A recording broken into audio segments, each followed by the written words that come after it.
You aren't one of my captors. I have nothing to say that would amuse you, elf. Leave me in peace.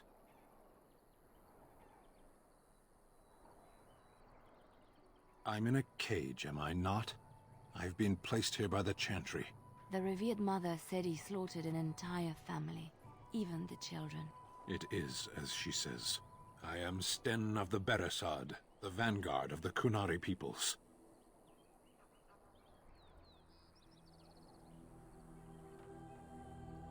You mock me, or you show manners I have not come to expect in your lands.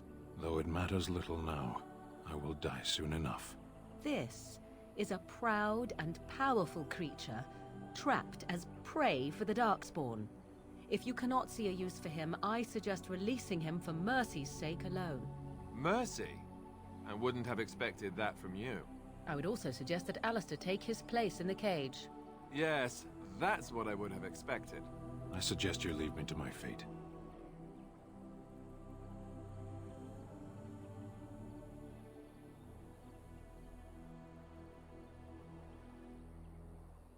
No doubt. What help do you seek? The Blight. Are you a Grey Warden, then? Surprising. My people have heard legends of the Grey Warden's strength and skill. Though I suppose not every legend is true. Perhaps if you told her the Grey Wardens need my assistance, it seems as likely to bring my death as waiting here. Farewell, then. To be left here to starve? Or to be taken by the Darkspawn? No one deserves that. Not even a murderer.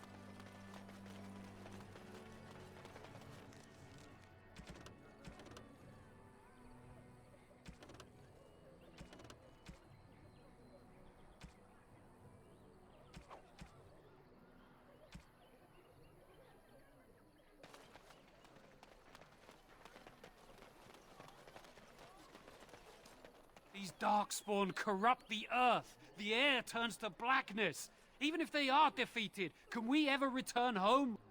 We fought the Darkspawn in the wilds, but we never had a chance.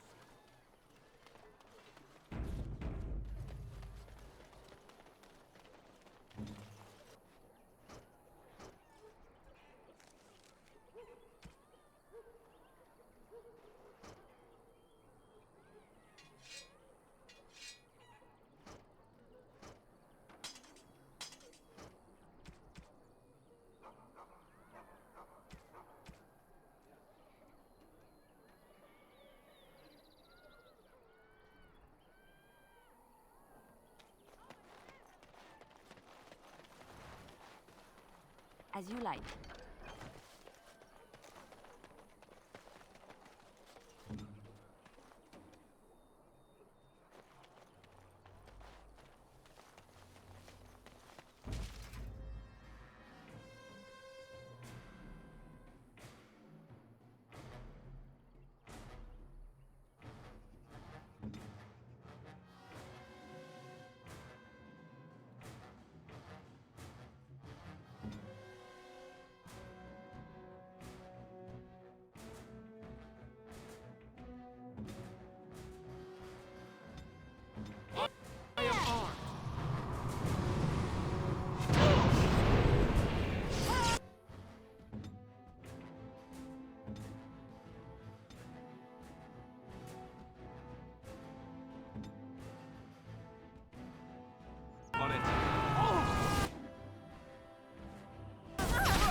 I tried to be merciful.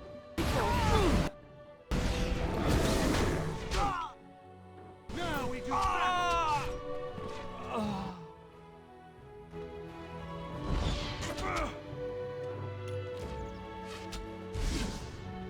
So be it.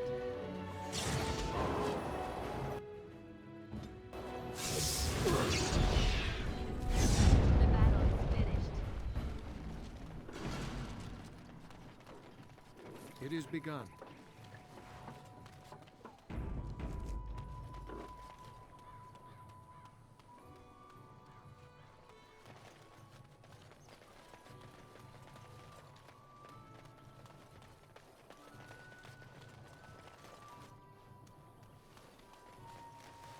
Very well.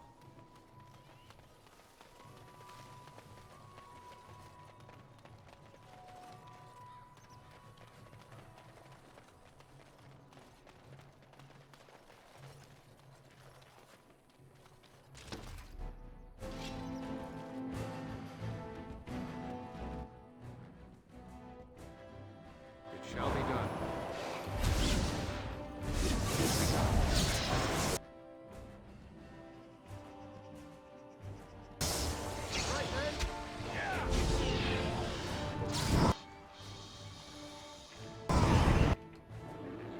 Now we get our hands dirty.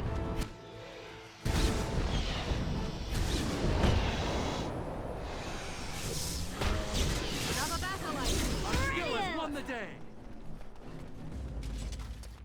It is begun.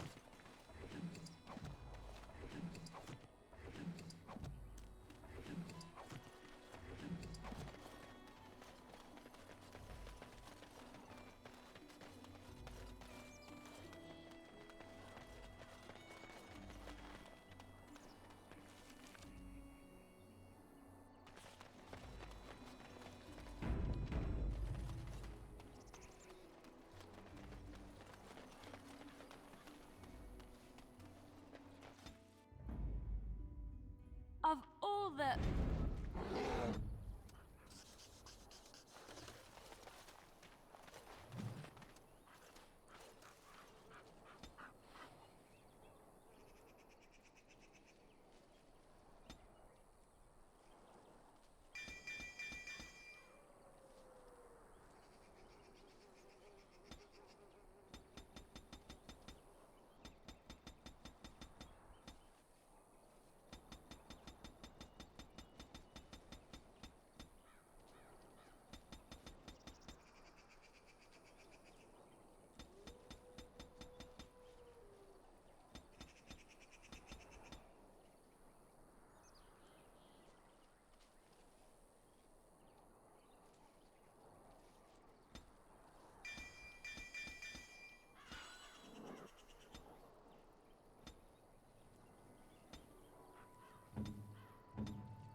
do you wish of me?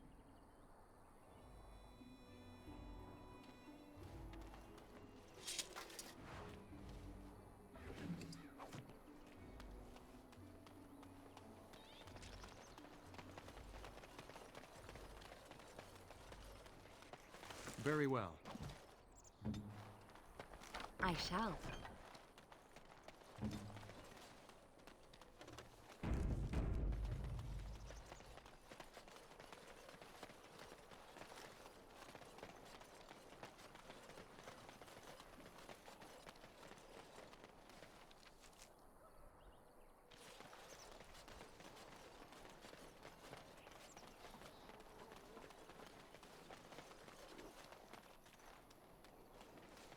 We done heard what was said. You're a warden. I don't know if you killed King Kalen, and make her forgive me, I don't care. But that bounty on your head could feed a lot of hungry bellies. Attack! More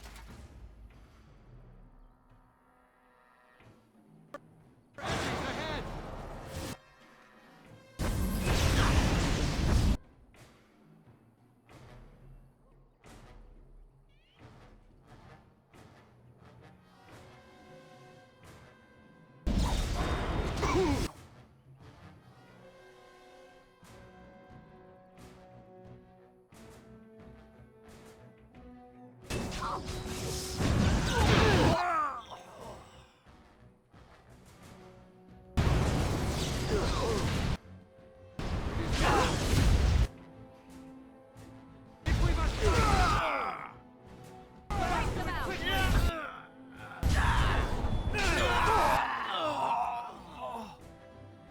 Shall be done.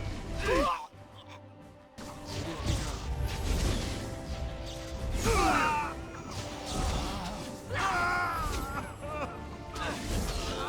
Cannot be defeated.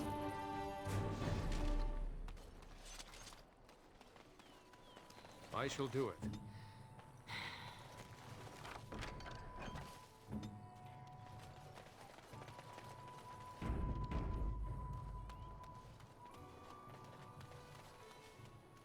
Very well.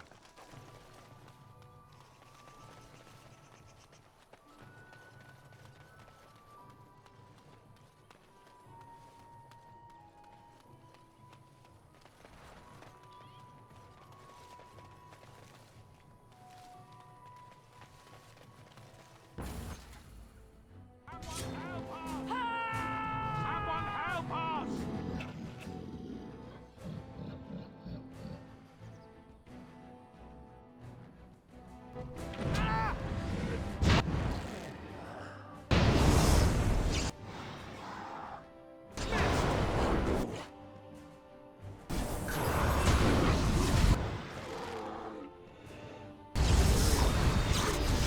Don't give them the advantage!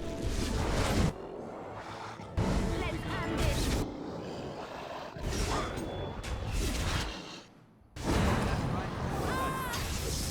Mighty timely arrival there, my friend. I'm much obliged. The name's Bodon Feddick, merchant and entrepreneur. This here is my son, Sandal. Say hello, my boy. Hello. Road's been mighty dangerous these days. Mind if I ask what brings you out here? Perhaps we're going the same way. Complicated? Somehow I imagine that only says half of it. Thank you for the offer, but there may be more excitement on your path than is good for my boy and me. Allow me to bid you farewell and good fortune. Goodbye. Now then, let's get this mess cleaned up, shall we?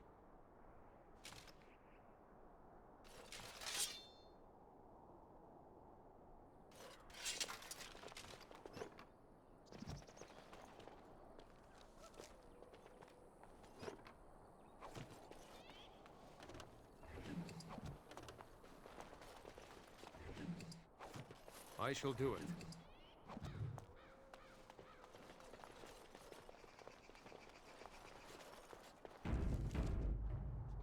We'll be off as soon as this mess is cleaned up. Thank you kindly for all your assistance. Hello.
They say your mother is Flemeth, a witch of the Kokari Wilds. They also say that washing your feet in winter makes you catch cold in the head, but we all know that is not true. But sometimes they are right. And they are right in this. You know the stories about... Of course. You think my mother would let me go without telling me all the stories of her youth? My mother told me stories too. She was the one who kindled my love of the old tales and legends. My mother's stories curdled my blood and haunted my dreams. No little girl wants to hear about the wilder men her mother took to her bed, using them till they were spent, then killing them. No little girl wants to be told that this is also expected of her once she comes of age. I see. No, you don't. You really don't.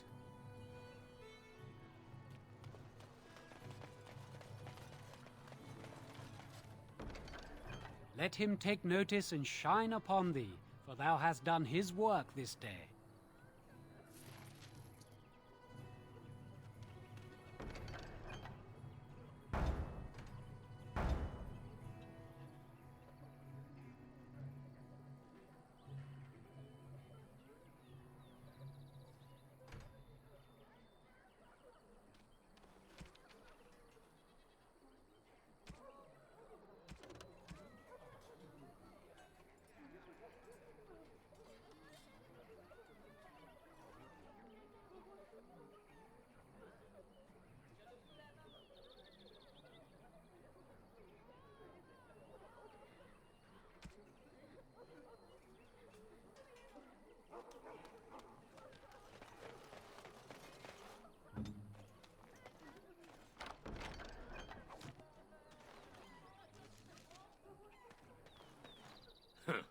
Don't suppose... All right.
I shall do it.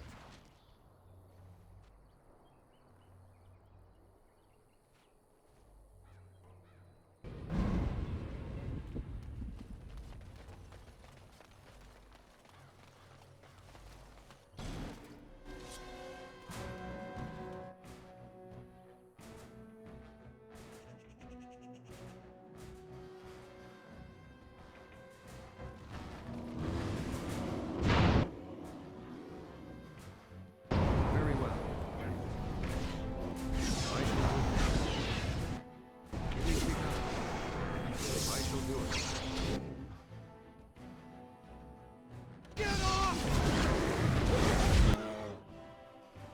It's your time to die!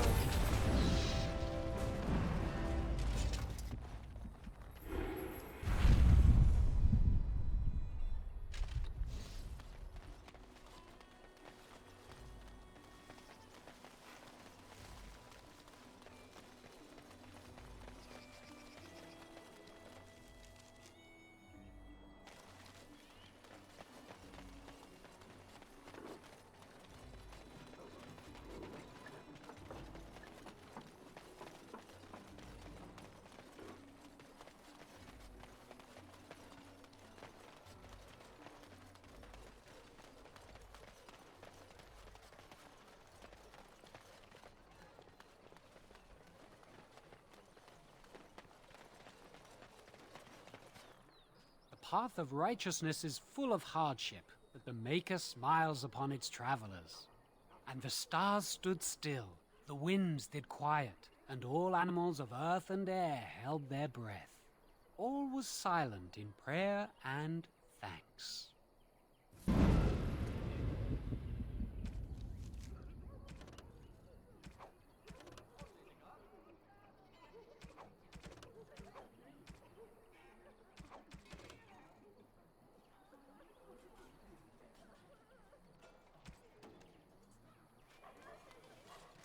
As you say.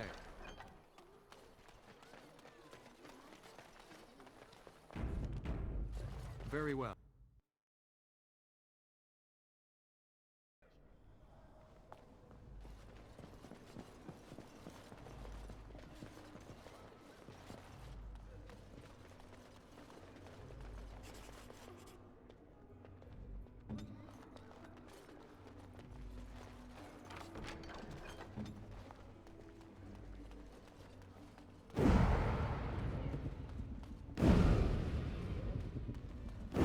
Good day, Sister Leliana.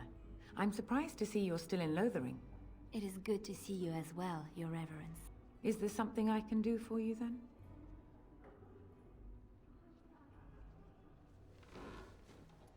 It might have been kinder to execute him, but I leave his fate to the Maker.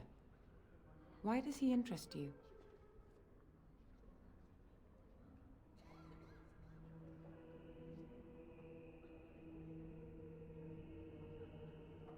He butchered an entire farmhold. Only one of the youngest hid long enough to survive. The child said his father had found the Canary gravely wounded and took him in. That kindness was repaid with murder. The bandsman found the Canary just standing amidst the carnage. He did not resist them.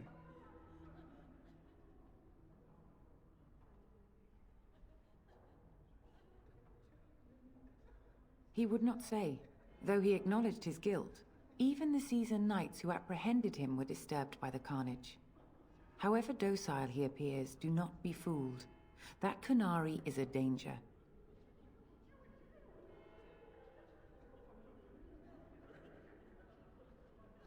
The Maker demands justice, regardless of his race.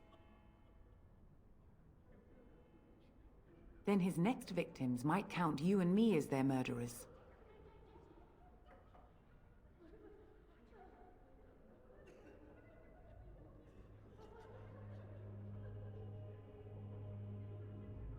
Well, that is convenient. I had no idea the Canary even knew he was here. Here then, take the key to the Canary's cage and take him away. I pray this is the right path for all our sakes.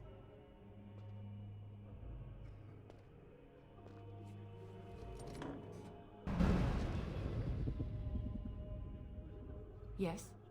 What can I do for you now? May the Maker guard you, Grey Warden.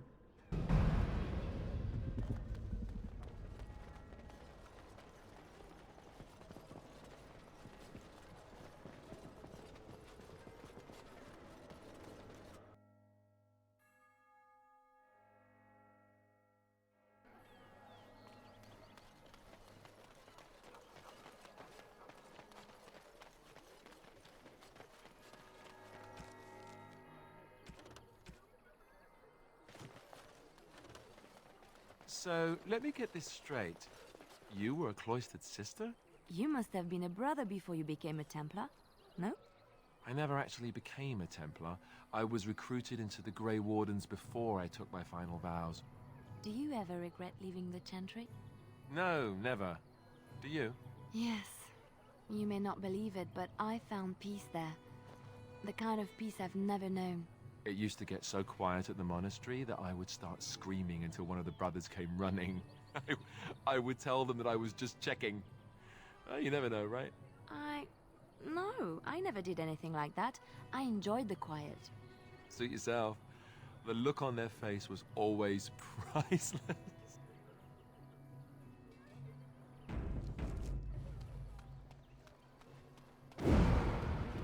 What's to be done?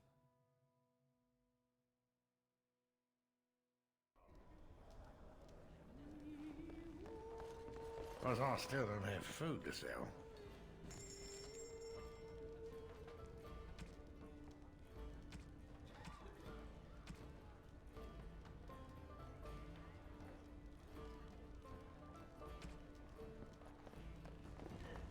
Maker's blessings upon you, Warden.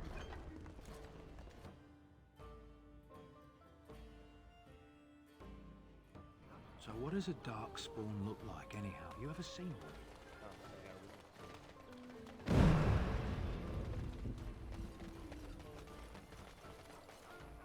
I shall do And it. so it is done.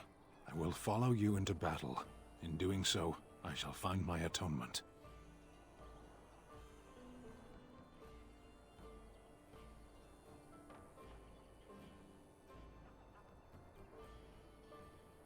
May we proceed?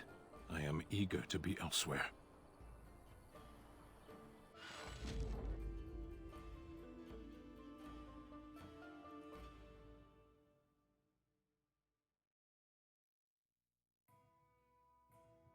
Blast and damnation! Yes.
Bad dreams, huh? Well, it is real, sort of. You see, part of being a Grey Warden is being able to hear the Darkspawn. That's what your dream was, hearing them. The Archdemon, it talks to the Horde, and we feel it just as they do. That's why we know this is really a blight. I don't know if it's really a dragon, but it sure looks like one. But yes, that's the Archdemon. It takes a bit, but eventually you can block the dreams out. Some of the older Grey Wardens say they can understand the Archdemon a bit, but I sure can't. Anyhow, when I heard you thrashing around, I thought I should tell you. It was scary at first for me, too.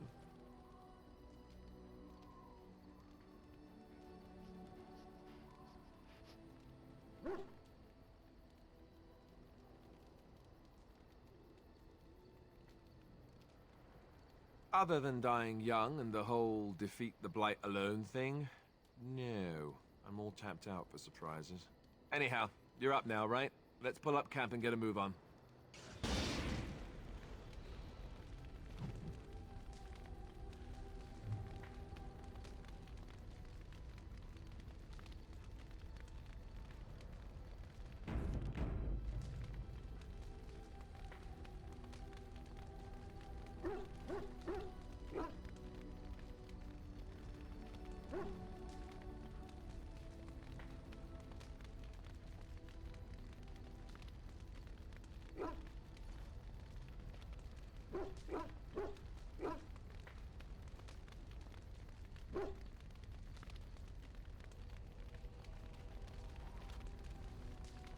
Yes?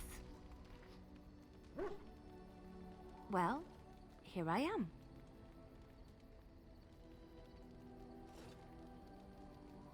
I knew this would come up sooner or later. I don't know how to explain, but I had a dream. In it, there was an impenetrable darkness. It was so dense, so real. And there was a noise, a terrible, ungodly noise. I stood on a peak and watched as the darkness consumed everything. And when the storm swallowed the last of the sun's light, I fell, and the darkness drew me in. When I woke, I went to the Chantry's gardens, as I always do. But that day, the rosebush in the corner had flowered. Everyone knew that bush was dead. It was grey and twisted and gnarled, the ugliest thing you ever saw. But there it was, a single beautiful rose. It was as though the Maker stretched out his hand to say, even in the midst of this darkness, there is hope and beauty. Have faith.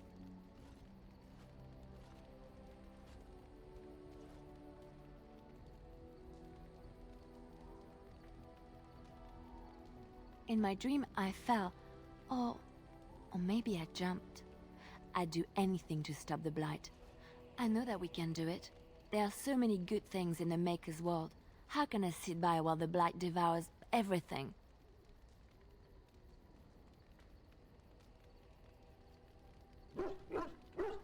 That is why you're a Grey Warden.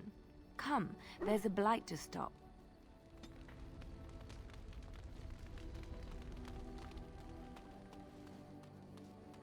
Ah, it's good to see you, my timely rescuer.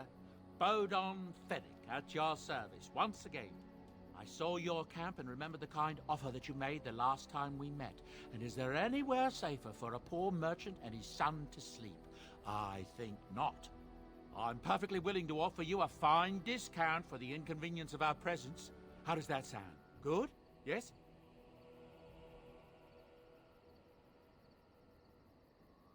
Anything, everything, but all of the finest quality. No cheap trinkets here. And my boy Sandal happens to be a bit of a hand with enchantments. Oh, yes. Sadly, it also makes us a target for bandits and the like. If there were spare hands to hire as guards, I would have done so long ago.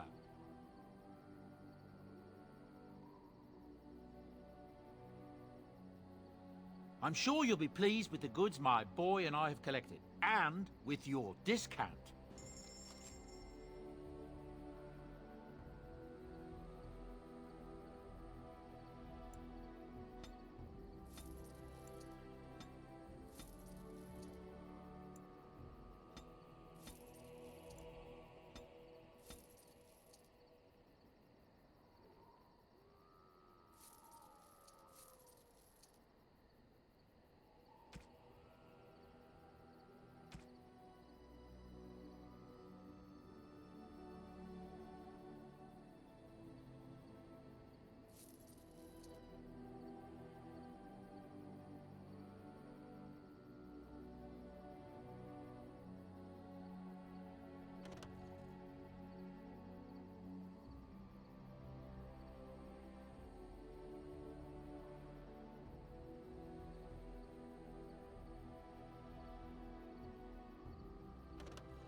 Great.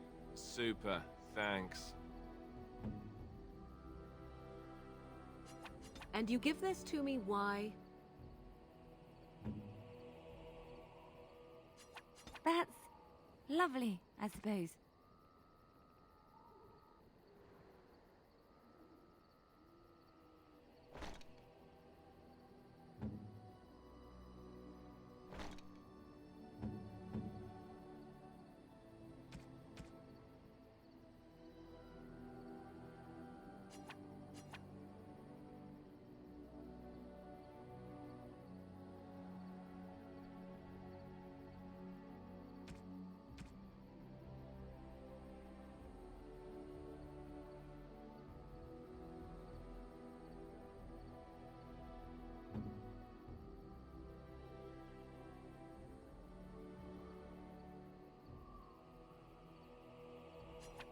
Do you expect me to carry this for you?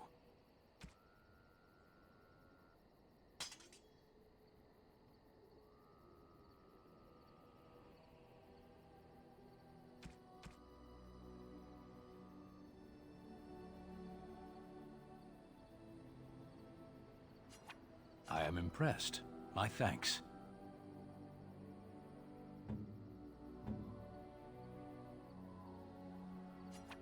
I could get used to this, you know?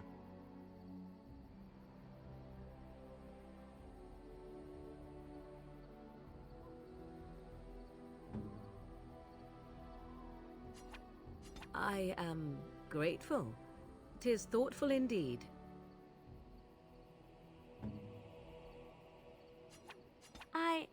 That's a wonderful thought. I don't know what to say.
Is that for me?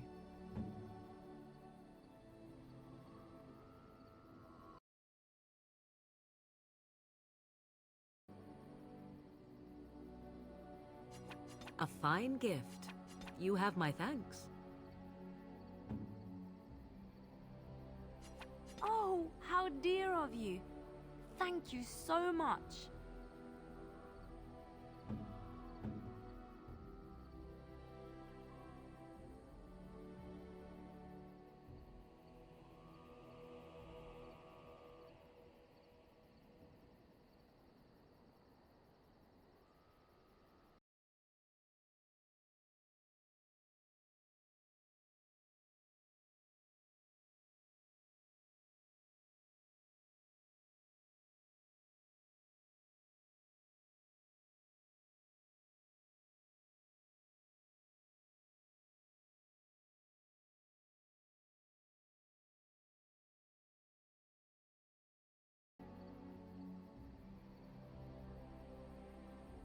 You have my thanks. You have my thanks.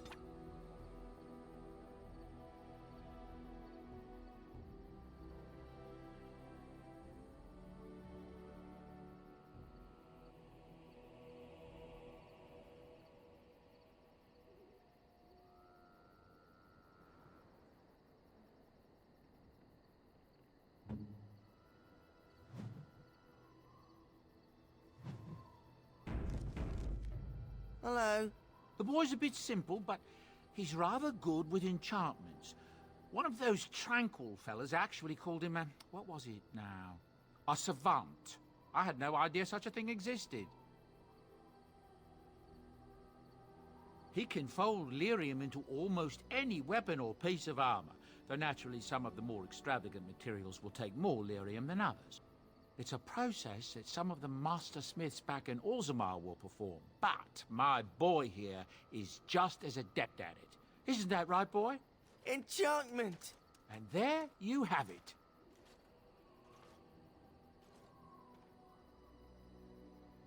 Enchantment!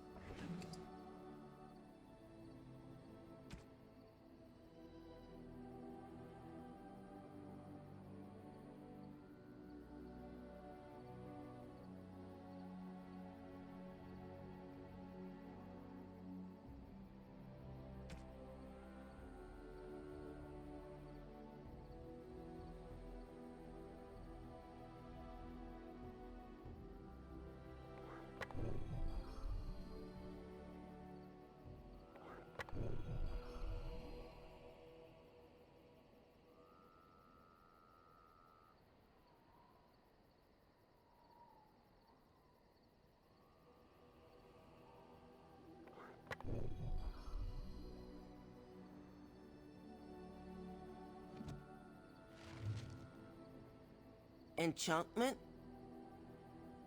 Enchantment!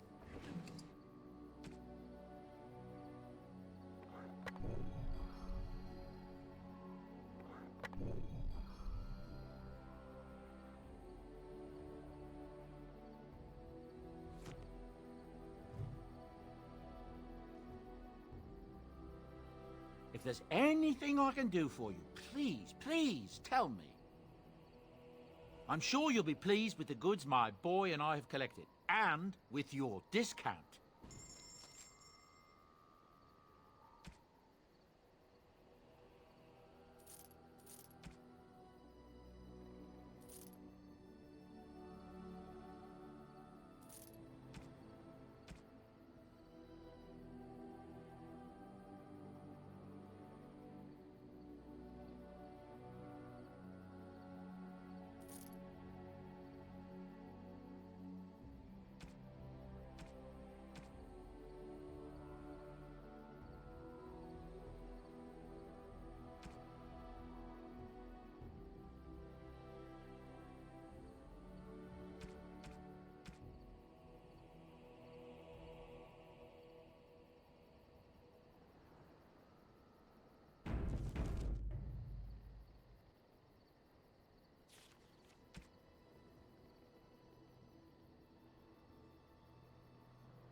You and your friends are formidable folk, indeed. It's good to have you along on the road. I'm sure you'll be pleased with the goods my boy and I have...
and your friends are formidable folk, indeed. It's good to have you along on the road. Well, if you're really interested, I suppose it wouldn't hurt to tell you. I am originally from Orzammar, the famed dwarven city that lies beneath the stately Frostback Mountains. I was a merchant there, too. Merchant caste. These things are in the blood, you know. You can't just leave them behind. I ran a fairly successful business. Rare artifacts, you know. Old things, grand things. The nobles loved them. Reminded them of the lost glory days, I suppose. One day, a noble woman came to my stall. She looked around for a bit and then started shrieking in dismay. Apparently, she believed that a pair of braces I had for sale once belonged to her brother. He'd been lost in a cave-in, you see, while on an expedition to clear out the Darkspawn from one of the tunnels running close to the city. They were made specially for him. They're unique, she shrieked. He stole them from my poor brother's corpse. She had me arrested on the spot, of course. Nobles, they're touchy like that. Well, I didn't steal them. You see, I'd been paying these castless thugs to venture out into the deep roads for me. The lost tigers. They're full of things that people left behind. Sometimes you can find a treasure. Something worth a little gold.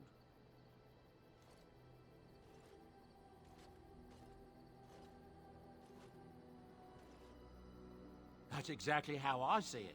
The noblewoman, she wasn't too happy with the theft of her brother's braces. I don't know what they planned for me, and I didn't want to find out. Bribed the guard that was watching me and took off for the surface first opportunity I got. Never looked back.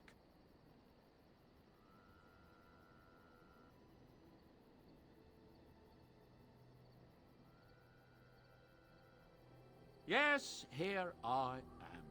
Now, is there anything the boy or I can get you?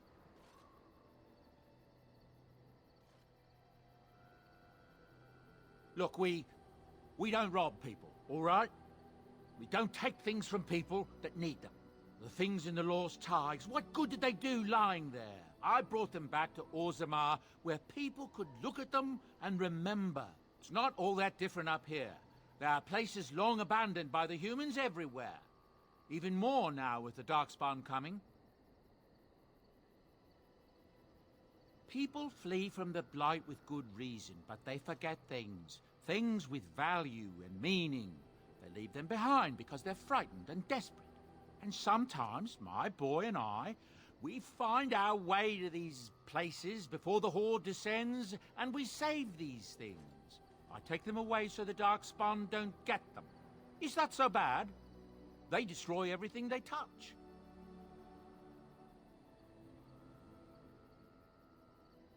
That's what I tell myself, too. Ah, these are dark times indeed. Dark times, my friend.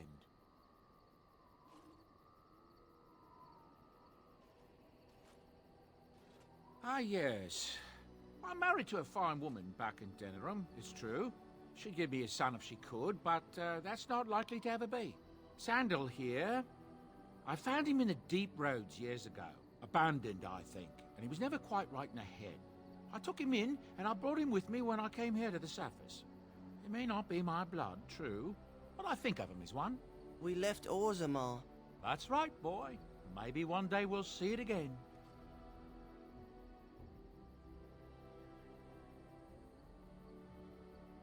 That's how I've always felt.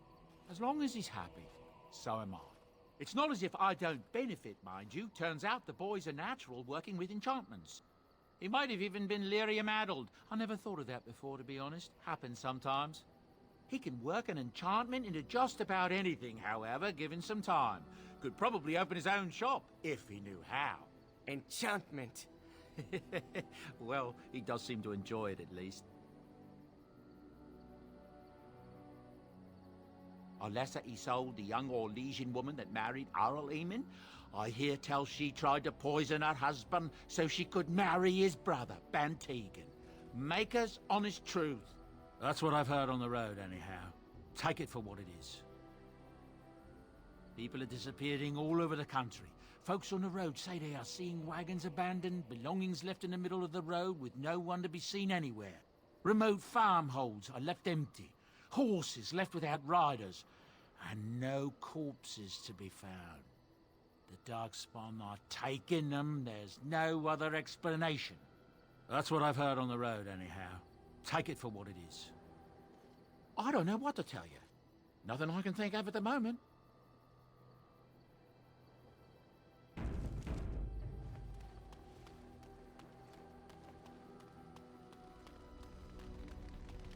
What do you wish of me?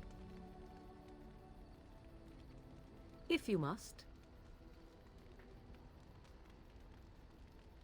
Why do you ask me such questions? I do not probe you for pointless information, do I? Beg pardon then, while I jump for joy. What is it you asked if I grew up in the wilds? A curious question. Where else would you picture me? For many years it was simply Flemeth and I. The wilds and its creatures were more real to me than Flemeth's tales of the world of man. In time I grew curious. I left the wilds to explore what lay beyond, never for long. Brief forays into a civilized wilderness.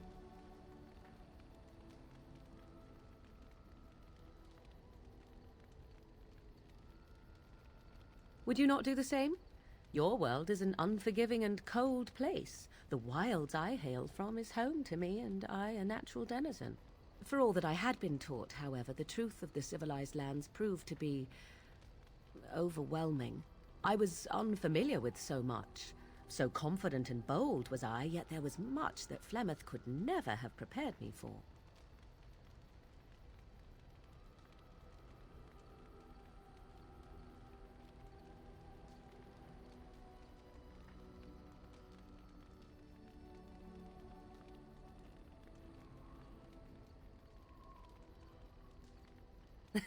Equal parts daring and foolhardy, perhaps. Only once was I accused of being a witch of the wilds, and that by a chastened who happened to be traveling with a merchant caravan. He pointed and gasped and began shouting in his strange language, and most assumed he was casting some curse upon me. I acted the terrified girl, and naturally, he was arrested.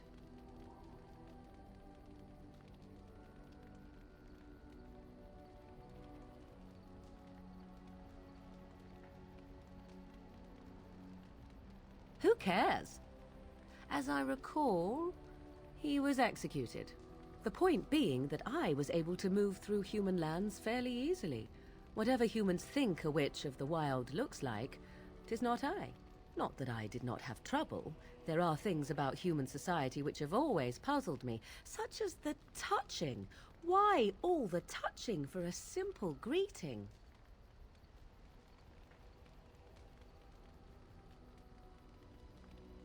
To begin with, yes. What is the point of touching my hand? I find it an offensive intrusion. There were many nuances that Flemeth could never tell me of. When to look into another's eyes. How to eat at a table. How to bargain without offending. None of these things I knew. I still do not understand it all, truth be told, but then I gave up long ago any hope of doing so. When I returned to the wilds last, I swore to Flemeth that I had no intention of leaving again.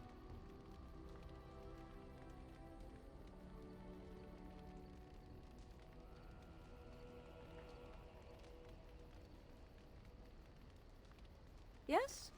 Let's ignore the entire Darkspawn threat and the presence of a simpleton as your only other Grey Warden ally, then. Not that I lack appreciation for the intent of your comment. Thank you. Well, let's get on with it before the ground opens up and swallows us, yes?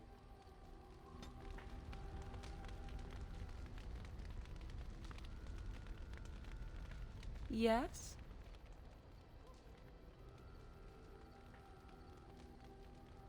At times, perhaps. A world full of people and buildings and things was all very foreign to me.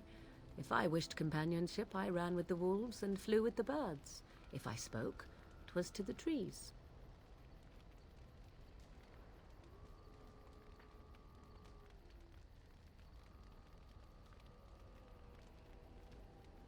Don't be foolish. I recall the first time I crept beyond the edge of the wilds. I did so in animal form, remaining in the shadows and watching these strange townsfolk from afar. I happened upon a noblewoman by her carriage, adorned in sparkling garments the likes of which I had never before seen. I was dazzled. This, to me, seemed what true wealth and beauty must be. I snuck up behind her and stole a hand mirror from the carriage. It was encrusted in gold and crystalline gemstones, and I hugged it to my chest with delight as I sped back to the wilds.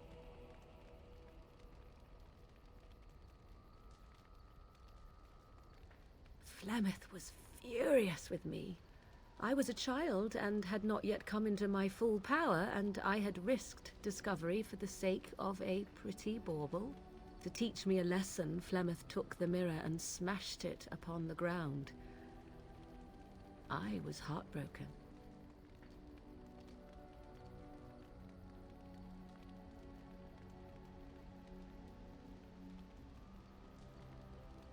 And a foolish one. Flemeth was right to break me of my fascination. Beauty and love are fleeting and have no meaning. Survival has meaning. Power has meaning. Without those lessons, I would not be here today, as difficult as they might have been.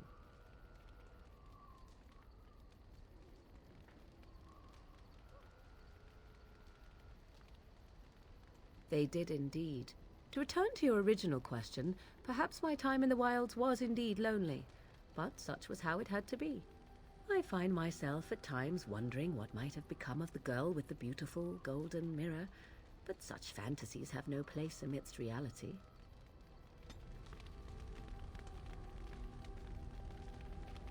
Yes? If you must.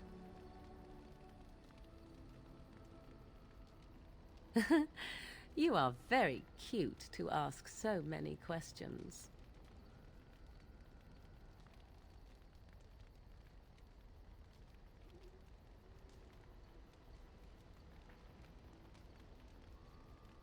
Really? Perhaps we should be wrapped in ribbons and adorned with flowers. So cute are we, too.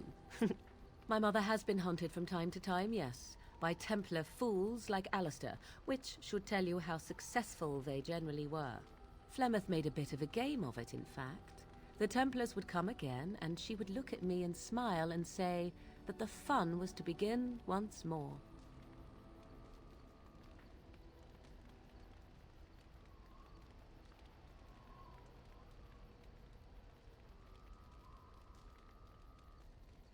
I am unsure. I was too young to understand, and perhaps 'twas bravado on Flemeth's part, or perhaps she was merely amused. I will never know. Flemeth would warn them, once. 'Twas a warning they inevitably failed to heed. And then the true game began. Often Flemeth would use me as bait, a little girl to scream and run and lure the Templars deeper into the wilds and to their doom.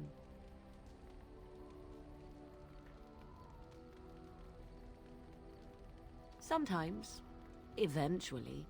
Thankfully, the wilds is a vast place. Once they found us, Flemeth would simply move us elsewhere, and we would be lost within the forest once again. I did not understand the danger we faced until I was much older. I had never heard of apostates or maleficarum.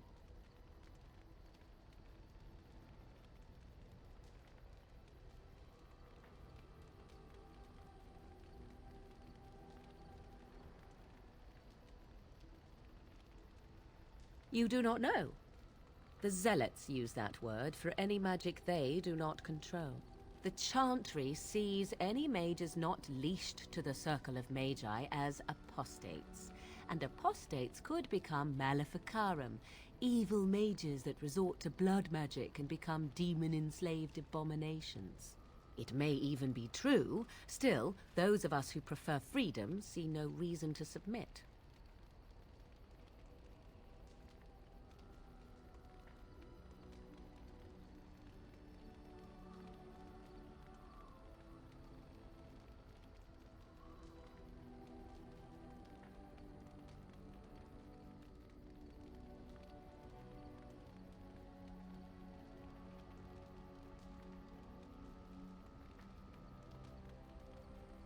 I will note that we only ever defended ourselves, but if they wish to come for us, certainly.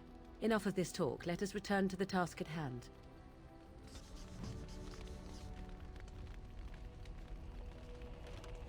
Yes? If you must.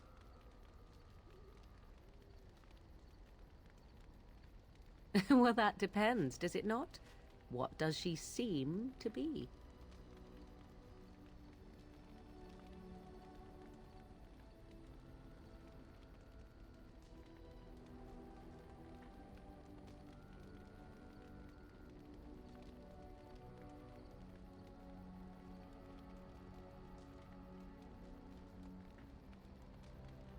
You mean, is she truly the Flemeth of legend and story? Tell me, how much do you know of the tale? The one that the Chastened still tell of my mother, to frighten them into obedience.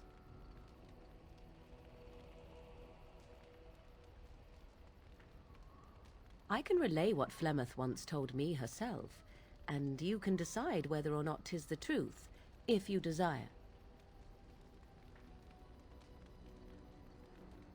As the tale is sung by the bards, there was a time when Flemeth was young and beautiful, a fair lass in a land of barbarian men, the desire of any who saw her.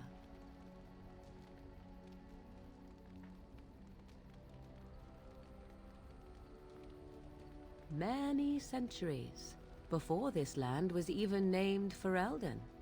The tales say that Flemeth fell in love with Osen the Bard, and fled the castle of her husband, the dread Lord Conabar, and that he swore vengeance for her infidelity.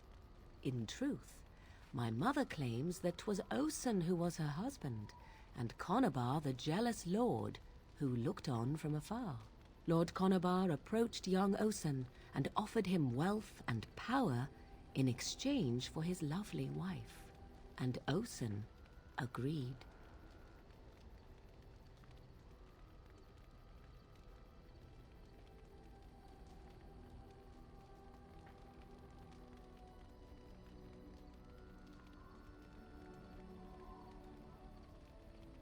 The life of a bard is a poor one, and love fades in the wake of hunger.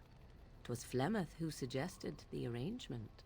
All would have been well had Lord Conabar kept his end of the bargain.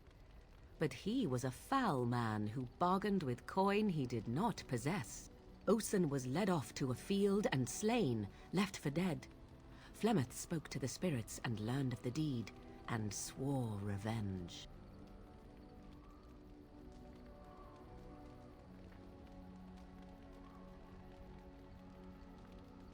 Spirits first, and 'twas they who slew Conabar. Flemeth did not turn to the demon until much later. Lord Conabar's allies chased Flemeth, you see, chased her to the wilds, and there she hid. There she found the demon, and he made her strong. The legends all speak of the great hero Cormac, he who defeated Flemeth and her great army when she invaded the lowlands centuries later. All lies.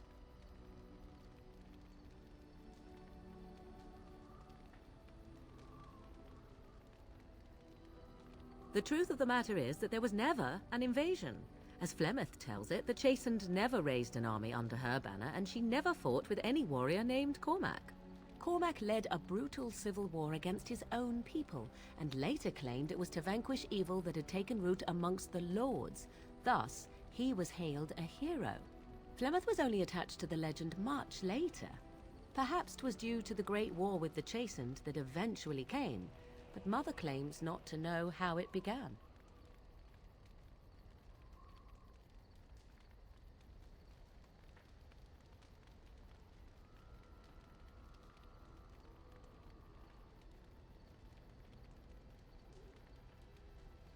You ask if I have sisters.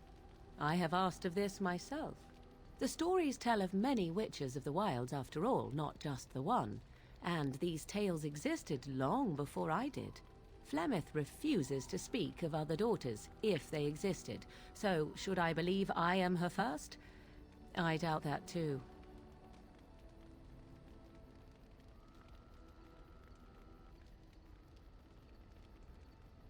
I do not believe everything that Flemeth claims.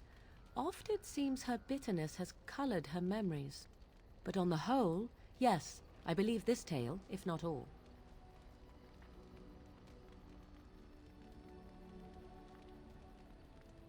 The demon within her has transformed her into something else. An abomination, perhaps some would say. I know not. I only know my mother is clever, and she is part of the wilds as it is part of her. But she is no immortal. She bleeds. A blade in her heart would kill her like any other, were it lucky enough to find her.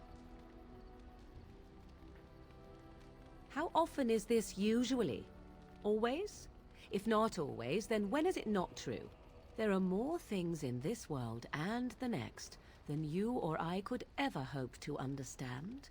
What Flemeth became is a mystery, I suspect, even to her. Flemeth tells it with far more embellishment than I, but you are welcome. Dare I ask of your own mother? Few are abominations of legend, 'tis true, but I find myself curious nevertheless.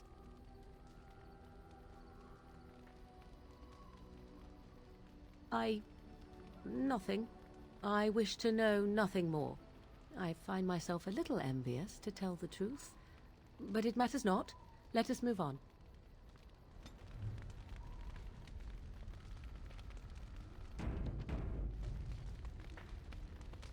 Yes? So, full of questions, are you? I assume you were actually asking whether Flemeth herself gave birth to me. Truly, I do not know. I once asked Flemeth that very question, and she merely laughed at me. 'Tis not inconceivable that she could capture a chastened man, or perhaps change to a more attractive form to attract him willingly. I find it more difficult to imagine her with child.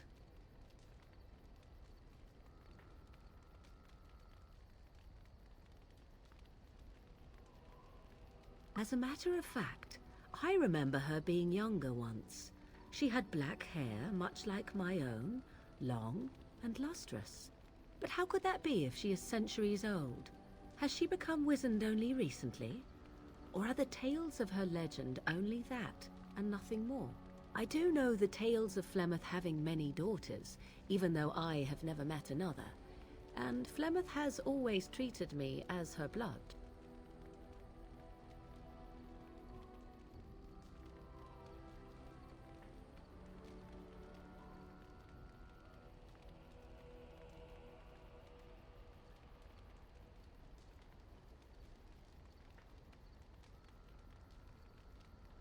What an odd thing to say. Why must love enter into the equation? Flemeth taught me everything I needed to learn. How to survive, the meaning of power, the truth of men. If other mothers do not teach these things, then I believe them the lesser.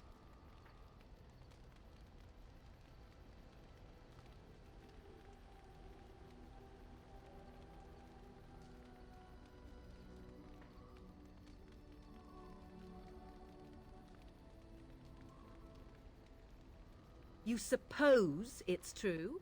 'Tis true. Take yourself. You do not honestly desire such things from me, do you? 'Tis better to be free of such cloying and cluttering delusions as love.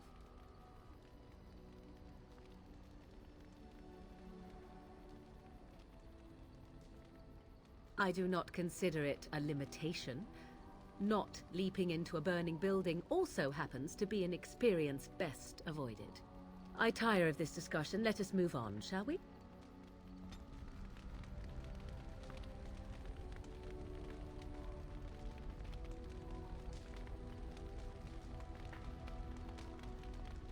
Yes? So, full of questions, are you? I was not born such. 'Tis a skill of Flemeth's, taught over many years in the wilds. The chastened have tales of we witches, saying that we assume the forms of creatures to watch them from hiding. When a child is alone and separate from his tribe, that is when we strike, dragging the young boy kicking and screaming to our lair to be devoured. A most amusing legend.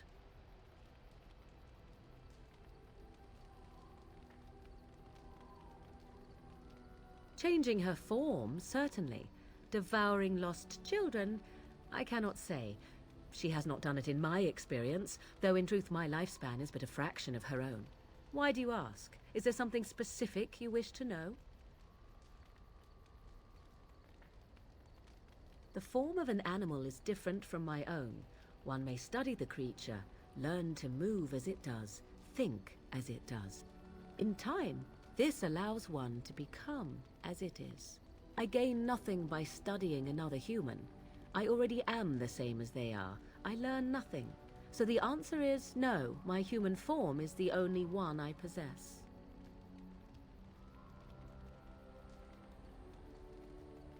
There were nights when the wilds called to me, 'tis true. You look upon the world around you and you think you know it well. I have smelled it as a wolf, listened as a cat, prowled shadows that you never dreamed existed. But my life is as a human. I am under no illusions to the contrary.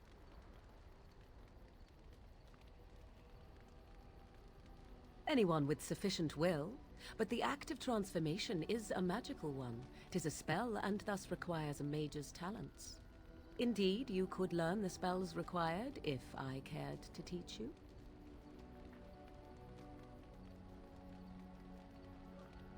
No? 'Tis not unheard of in the remote corners of the world. There are traditions of magic outside of the circle of Magi, despite what those mages would have you believe. Some of these traditions are old, indeed, passed down as carefully guarded lore from one generation to the next. The zealots of the chantry would uproot all such practitioners if they could, but as luck have it, some still exist. My mother is such a one.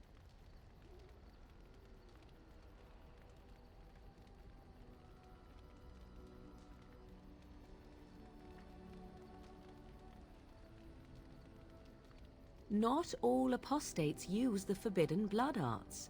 Maleficarum do, but to condemn all who do not fall under the circle's thrall for the sake of what might be is a dangerous path to walk. There are those who look on the word apostate as meaning freedom. Indeed. Have you an opinion on my abilities, then? Am I an unnatural abomination to be put to the torch?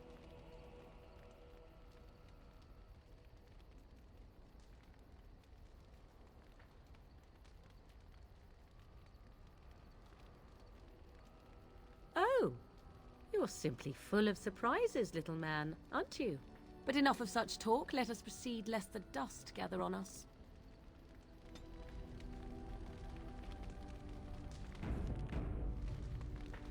Yes? So, full of questions, are you? Possibly, if I had the desire to. I do not.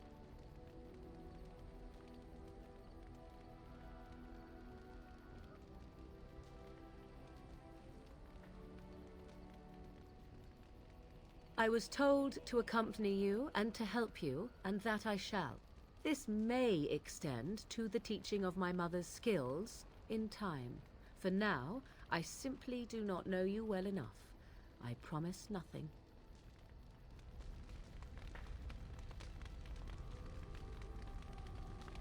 Yes? So, full of questions, are you?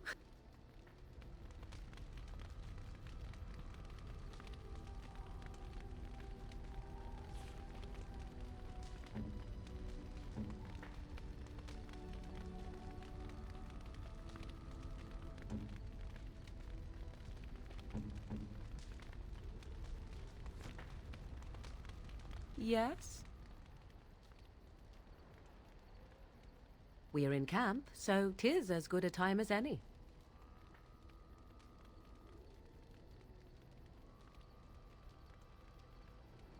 What's this?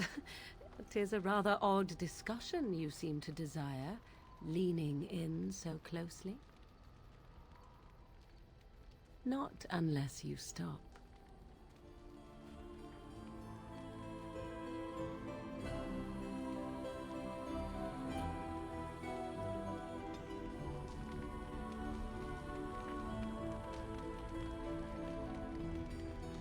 Yes?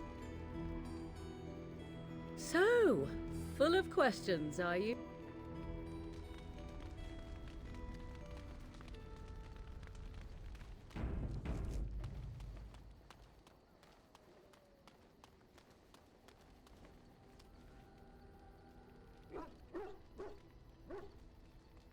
Why are we stopping?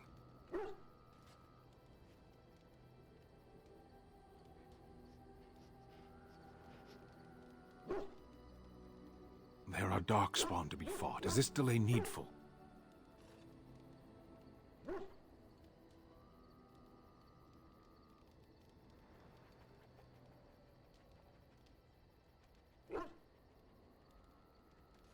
As you wish. Yes.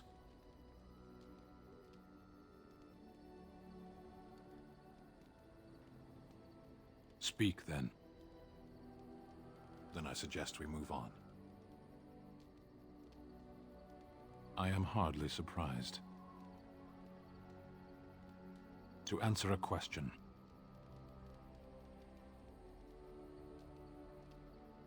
The Arishok asked what is the Blight. By his curiosity, I am now here.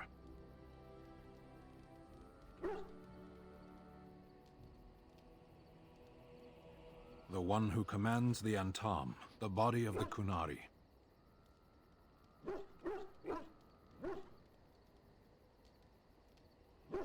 A portion of it. Were you not at Ostagar when the army was overwhelmed? That is your answer.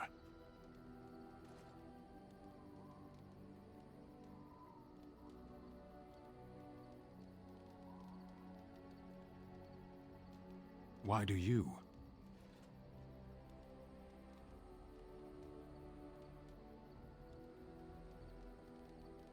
So if this blight were in Orlais, it could consume the land with impunity. Don't strain yourself pondering that. I do not know why the Arishok sent us. He commands and I go.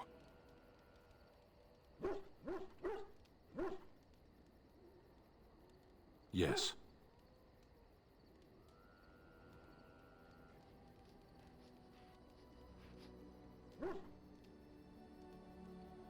Never. I cannot go home. It doesn't matter now. Can we move on? We keep the Darkspawn waiting. As you wish.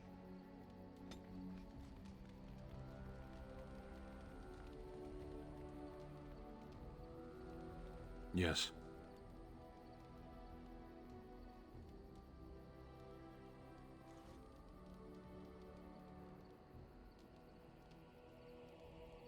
As you wish.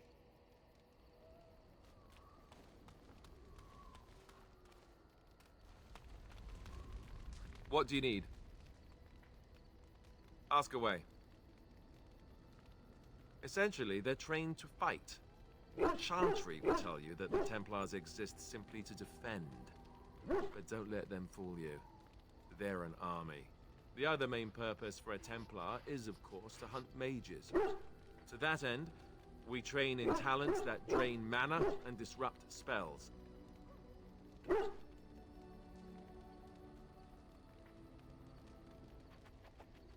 No, I never actually became a full Templar. Duncan recruited me before I took my vows. I was only present during one harrowing. That was all I needed, too. I don't know how anyone could get through that. The girl they tested, she had a demon put inside her to see if she could resist. And she couldn't. We had to end it quickly. I have to say I didn't have much interest in becoming a Templar after that.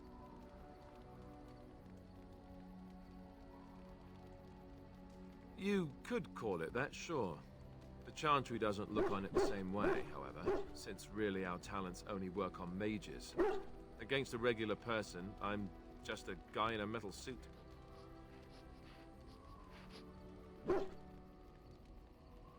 Perhaps, but there usually isn't much of an opportunity.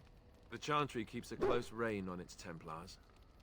We are given lyrium to help develop our magical talents, you see. Which means we become addicted. And since the Chantry controls the lyrium trade with the dwarves, well, I'm sure you can put two and two together.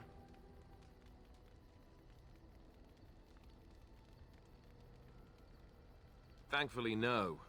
You only start receiving lyrium once you've taken your vows. You don't need lyrium in order to learn the Templar talents. Lyrium just makes Templars' talents more effective. Or so I was told. Maybe it doesn't even do that. The Chantry usually doesn't let their Templars get away either, so they can spread their secrets. I'm a bit of an exception. Lucky me. What do you need? Ask away. I suppose I could, but I really would rather not. When the Grand Cleric let Duncan recruit me, she made me swear never to reveal Templar secrets outside of the Chantry. I'd rather not go back on my word. Ask me later, perhaps. Maybe I'll change my mind. This is not something small you're asking, after all. What do you need? Ask away. Such as they are. That's a good question. There's plenty in Orlais, but who knows where they might be found. And the nearest Orlesian city is weeks away. If we go north and cross the sea, there's bound to be some in the Free Marches. Again, however, I just don't know where. I don't know anything about Grey Wardens in other lands. Here in Ferelden, there's our compound in Denerim at the palace, but that's it. Loghain will have control over that and be watching it, no doubt. Beyond that, the only place I know of is Weishaupt Fortress. That's the headquarters of all Grey Wardens in the Anderfels, 1,000 miles from here. But I've no idea how to even contact them. So unless we try to get back to the compound in Denerim, I suppose the answer is no. There's nowhere for us to go.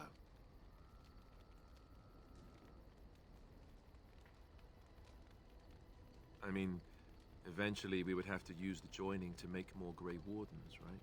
But I don't know how to do the joining, or what's involved. I know it involves lyrium and some other magic, and that it's really difficult to prepare, but that's it. Unless we can find out more about the joining, I guess we better get used to the idea that there might only be two of us for now. Until more come from elsewhere. I imagine that eventually the Grey Wardens outside of Ferelden will wonder what's happened. Why there's no contact from Duncan or someone. They'll send someone eventually. Though who knows what Loghain's people in Denerim will tell them. Maybe they won't send anyone. We could try to contact them. But that would mean leaving Ferelden, and even if we did, they couldn't come back with us in time to stop the Blight. So that means whatever happens, it's up to us. Just left? You mean just left Ferelden? I don't know. If there's an archdemon, however, we're supposed to be the only ones who can defeat it. And that means the Blight would grow unchecked. Eventually, other Grey Wardens in Orlais and other lands would hear about it, and they would come to fight it, but they wouldn't come in time to save Ferelden. There's no way. I'm not going anywhere. About the Grey Wardens, anyhow. Fair enough. What do you need? Ask away. Oh, did I say that? I meant that dogs raised me. Giant slobbering dogs from the Anderfels. A whole pack of them, in fact.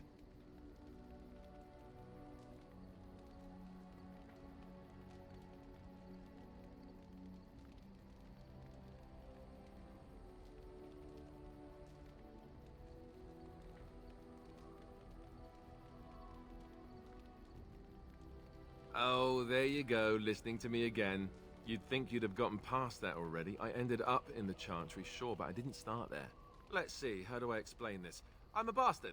And before you make any smart comments, I mean the fatherless kind. My mother was a serving girl in Redcliffe Castle who died when I was very young.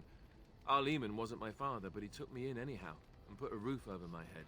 He was good to me, and he didn't have to be. I respect the man, and I don't blame him anymore for sending me off to the Chantry once I was old enough.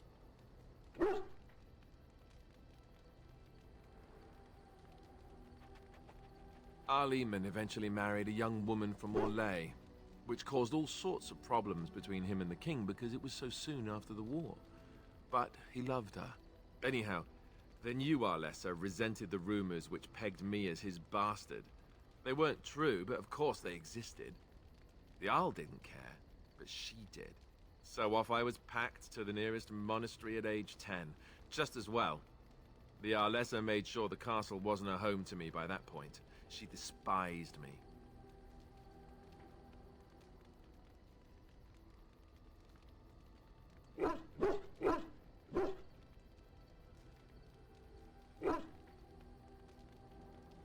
Probably. It was just a kindness he did to a woman who had served him anyway. I didn't sleep on silk sheets in the keep or anything. I remember I had an amulet with Andraste's holy symbol on it. The only thing I had of my mother's. I was so furious at being sent away, I tore it off and threw it at the wall and it shattered. Stupid, stupid thing to do. The Arl came by the monastery a few times to see how I was, but I was stubborn. I hated it there, and blamed him for everything. And eventually, he just stopped coming.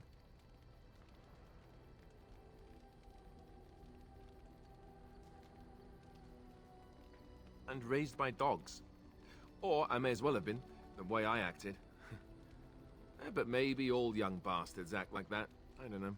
All I know is that the Arl is a good man, and well loved by the people. He also was King Kaelin's uncle, so he has a personal motivation to see Loghain pay for what he did. Anyway, that's really all there is to the story.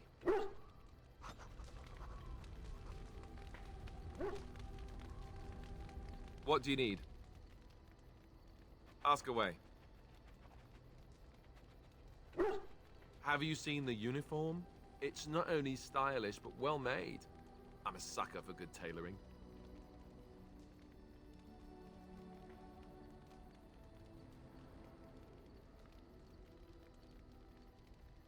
That's just in public. In private, we have these yellow and purple tunics, right? Much more comfortable, and you don't break the beds when you jump on them during a pillow fight.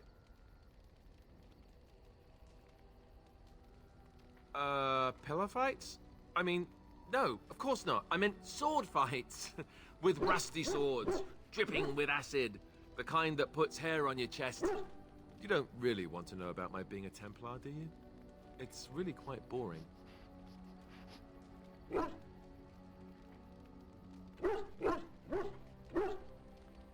Poke, poke, poke. Tell me everything about your life, Alistair. All right, if you insist. It's not like we have anything better to do, right? The truth of the matter is that I did hate going to the monastery. The initiates from poor families thought I put on airs, while the noble ones called me a bastard and ignored me. I felt like Arleman had cast me off, unwanted, and I was determined to be bitter. But I took some solace in the training itself, I guess. I was actually quite good at it.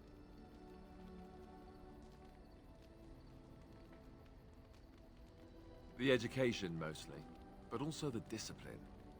You need to have a disciplined mind in order to use the abilities we have. It was difficult, but rewarding. I never really felt at home anywhere, though, until I joined the Grey Wardens. And Duncan felt my Templar abilities might be useful for when we encountered Darkspawn magic, so I kept it up. What about you? Do you have anywhere you consider home?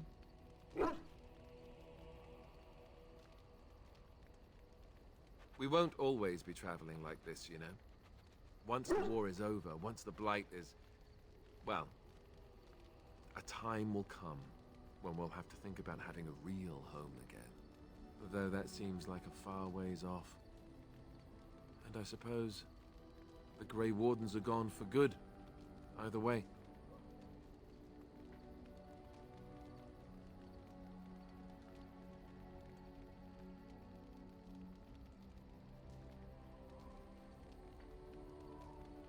I suppose you're right. We can create new Grey Wardens, but we'll never get back those we lost.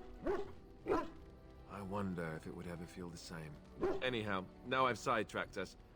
We'd better get back to what we're supposed to be doing right now.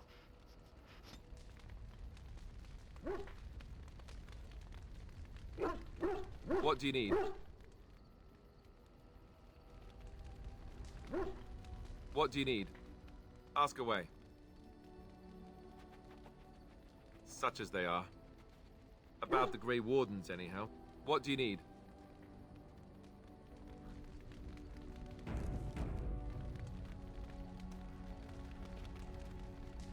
Yes? Well, here I am. Quiet. It was a life suited for contemplation. In the cloister, away from the fuss and the flurry of the cities, I found peace. And in that stillness, I could hear the Maker. But it was not perfect. Some of my chantry fellows were condescending. That is the nature of religious folk, I suppose. When I talked about my beliefs, that the Maker reveals himself in the beauty of his world, they treated me with disdain. They want to believe that he's gone, so that when he turns his gaze on them, it means they are special, chosen. He cannot possibly have love for all, the sick and the weary, the beggars and the fools.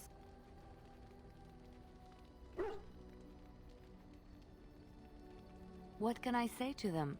What they believe is what the Chantry says, and the Chantry is infallible, yes? Maybe I am wrong. But it is the Maker's place to decide if I am worthy, not men, not the Chantry. But there is work to be done, and I have talked enough for now.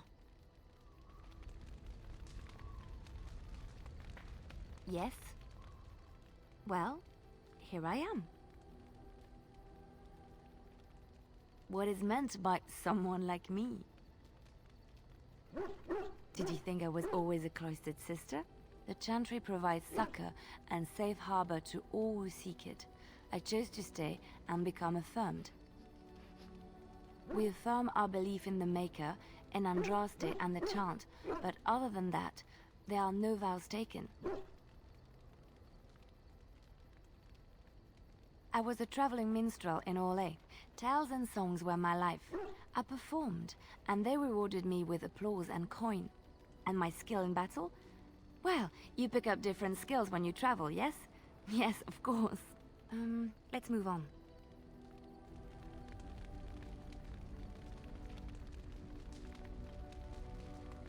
Yes? Well, here I am. Of course I do. I love stories far too much to keep them to myself. Everyone should be able to benefit from them, I think. Of course, Orlesians enjoy telling stories. I shall tell you my favorite tale of Aveline, the Knight of Orlais. A long time ago, a girl child was born to a farmer. He had hoped for a son, not a daughter, and so he told his wife to abandon the child in the woods. Before the cold could claim her, the baby was found by a tribe of Dalish elves who took pity on the poor mewling thing and raised her as their own. Aveline, for that is what they called her, grew strong and quick and clever under the guidance of the elves. She learned to wield a sword as well as any man, could kill a deer with an arrow at 100 paces, and was as graceful on the back of a horse as she was on foot. Aveline's Dalish guardians saw that she could easily best any Orlesian chevalier in battle, and wanted to show the cruel humans the child they had left to die. They bestowed upon her a fine horse and armor, and sent her to prove herself to her people in the grand tourney. Now in those days, no woman was allowed to take up arms, let alone compete in the grand tourney, but Aveline kept her helmet on and was not discovered. Aveline won many events and gained the approval of the adoring crowd. Eventually, she came face to face with the knight Kaleva in the grand melee. Aveline had already bested him in the joust, and Kaleva was determined not to lose a second time. Out of desperation to regain his honor, Kaleva tripped Aveline and tossed her to the ground, ripping off her helmet as he did so. Silence fell upon the arena as Aveline was revealed. Kaleva declared the previous competitions invalid. A woman had taken part, and this was not allowed. But the crowd cheered for Aveline. Kaleva was furious, for he had lost to a woman and was now being shamed. Blinded by his rage, he forced Aveline to her knees. "Know your place, woman," cried he, and slit her throat.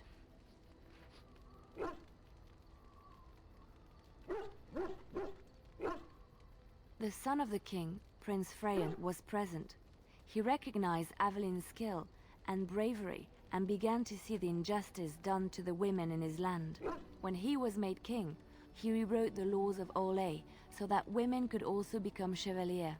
He honored Aveline and knighted her after her death. And to this day, any female who is knighted reveres Aveline the Brave, for she is the patron of all women chevalier. I know one, told to me by my mother a long time ago. It always chilled me to the bone. Maybe you have heard of Flemeth?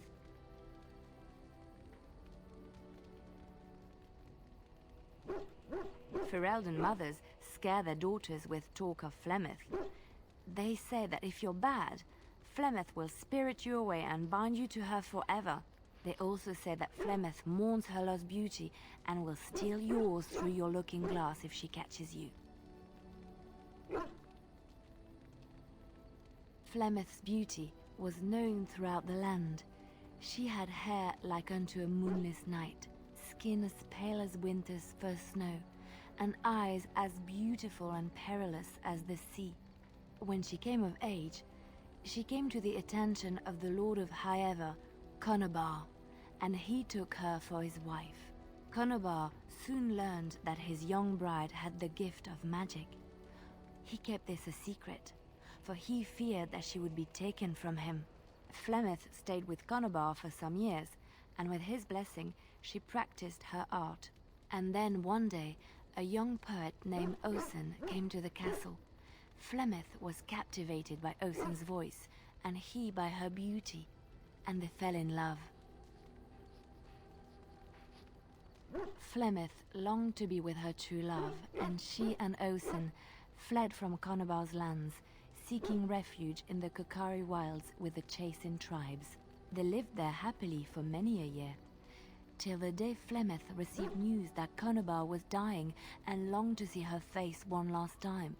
Flemeth's heart swelled with pity for the man who once was her husband, and begged Osen to return to Conobar's side with her.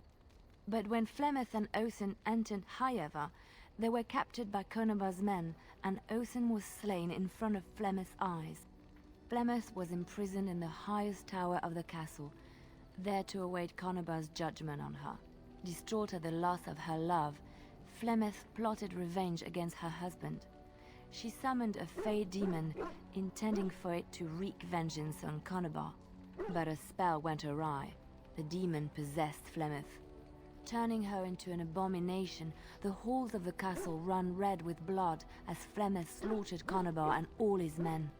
The last of Flemeth's humanity melted away, and at dawn, she stole back to the wilds to plot and scheme for 100 years. They say she took to her side many Chasing men, and with their help, begat her daughter witches, who even now prowl the dark places of the Kokari wilds.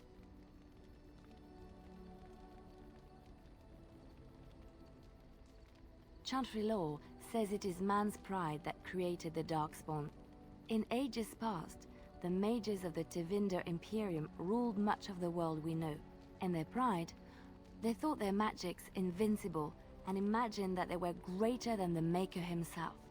So thinking, they invaded his golden city, planning to take it for themselves and depose their own creator. But they were impure and full of sin, and it is with the sin that they tainted the golden city, corrupting it forever. The Maker cursed them and cast them from his sight. Wherever they went, they spread the taint of their sin. Any land that was touched by the taint became blighted and would suffer no life. Instead, the Darkspawn arose to torment us and remind us of our hubris.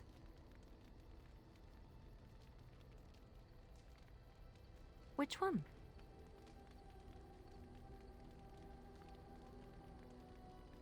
I have heard a little about how the elves gained their freedom from the Tevinter Imperium. When Andraste began her exalted march against the Imperium, the elves joined her cause to fight their masters. The great elven leader, Shatan, born in captivity, rose up to lead his people. He foresaw a future where the elves were free. Shatan was killed when Andraste was betrayed, but the elves continued to fight, eventually breaking free of the Imperium. The elves claimed the Dales in the south and settled there in a land of their own. The elves lived in the Dales for centuries. They resurrected the worship of the elven gods and would allow the building of no chantry. This angered the chantry, and the hostility between the two factions finally broke out in open war. The chantry says the elves struck first, but I do not know whether to believe it. The chantry declared a wholly exalted march against the elves, named for Andraste's similar march against Tevinter. During the exalted march of the Dales, the elven cities were sacked, and the elven state completely dissolved. Some of the elves bitterly accepted their fates and surrendered to human rule, living in the human cities as second-class citizens. But others, still fiercely proud of their heritage, refused to bow to the humans, and instead became homeless wanderers. There were the elves of the Dales, the Dalish. Andraste was the Maker's chosen. The Maker had long since abandoned the world when the sound of her singing turned his ear. Beauty, grace, and wisdom enraptured him, and he offered to take her from this flawed world to become his divine bride. But Andraste had an earthly husband and would not forsake him. Instead, she beseeched the Maker to return to his people once more. So earnest was her plea that the Maker was moved and promised that he would create a paradise on earth if all abandoned their false gods and turned once more to him. And this is why Andraste began her exalted march on the idolaters of the Tevinter Imperium. The Maker granted her his powers with which to smite her enemies. Andraste brought the Imperium to its knees, and her victories converted many to the worship of the Maker. Alas, it was the frailties of men that betrayed and killed Andraste. Her earthly husband, Maferath, a chieftain of the Alamari tribes himself, grew jealous as his wife's popularity and influence overshadowed his own. She was also revered as the Maker's betrothed, and Maferath began to see their own bond waning in significance as Andraste became ever more devoted to the Maker. Out of envy and spite, Maferath made a pact with the Archon Hysarian of Tevinter, allowing his beloved Andraste to be ambushed and captured. Andraste was burnt at the stake in Minrathous, the capital of Tevinter.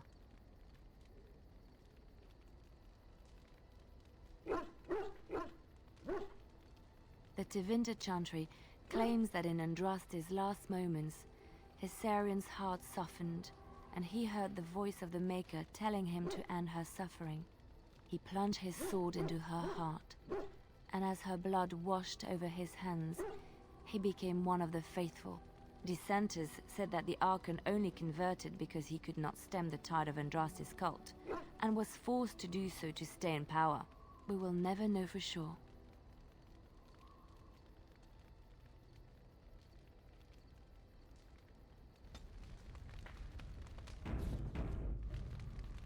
Yes? Well, here I am.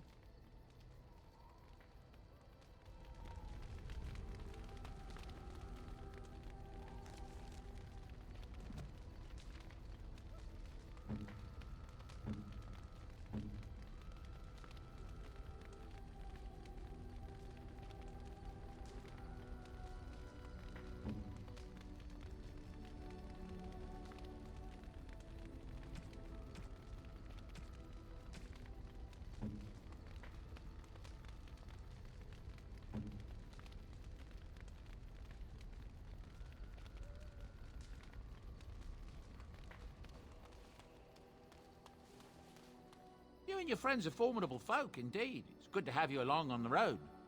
I'm sure...